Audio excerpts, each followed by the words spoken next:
rock and roll's not dead. It's funny, you can be in this and it will turn more heads than being in a new Ferrari, and I like that about it, you know. And yeah, it's got like crushed red velvet on the roof. I mean, the whole interior is Chesterfield. It's done 15,000 miles from new. Sheepskin carpets. It's the last of this era of Mini, and you only have to look at a new Mini to realise how small and cute these ones are. Even this one being the biggest, as it were, of the old Mini shape. But the most unusual thing, it's got a bar in the back.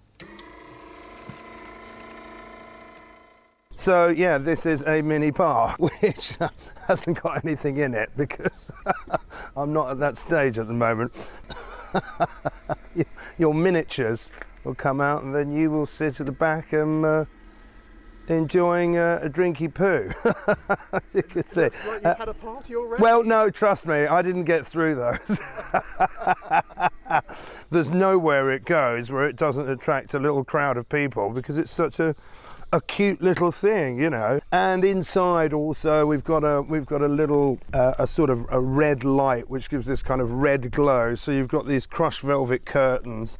You know, it's like a French boudoir inside, but it's a lot of fun and it's very rock and roll, and yeah, you know, but you know, we've had a day in the sun and I've got to make some space.